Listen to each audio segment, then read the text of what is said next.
This is my post-war Ward's Hawthorne. I think a lot of you subscribers have probably seen this in the background of my other videos. It's been kind of sitting in my backyard as a, more or less a lawn piece for about a year. I actually picked this up at the junkyard when they used to actually sell scrap out of there, and they no longer do.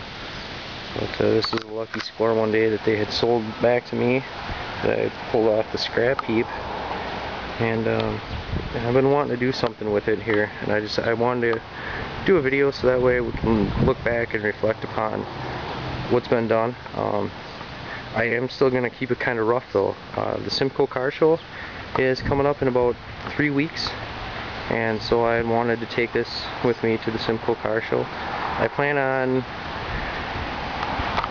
well, first off, I got a different set of wheels I'm going to be working into here. I got a Bendix hub that I just laced into a set of nice rough chrome wheels that'll carry that rat rod look real well. And then I also have a farm and implement handle that was for whatever, a PTO or a brake or who knows what.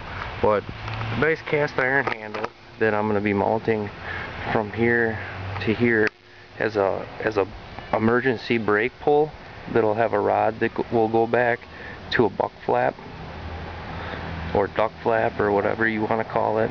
But basically I'm just gonna hang a little pivot point off of there, or maybe I'll hang it low and have it come underneath here, and the rod will then push against the tire, that when you pull the handle and pull back, it'll pull on there.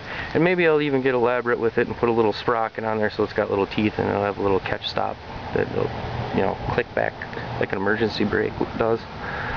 Something to that effect.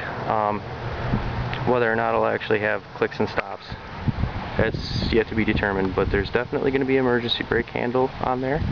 I was also thinking about cutting something to fit the tank slot hole, a flat piece of metal, possibly slit and expanded steel, so then I could hang things on the sides of it. I want you to be able to look through the slit and expanded steel though and see the brake handle on both sides. I want to retain the original stem. I don't know if that's going to be possible yet. This whole bike is frozen together. The bars don't turn, the crank doesn't turn, the wheels don't turn. As you can see, it's missing tons and tons of spokes. It is a flippity floppity bike right now. I mean, this is by all means a project in every respect. So with that being said, I've got my work cut out for me. Thanks for having a look.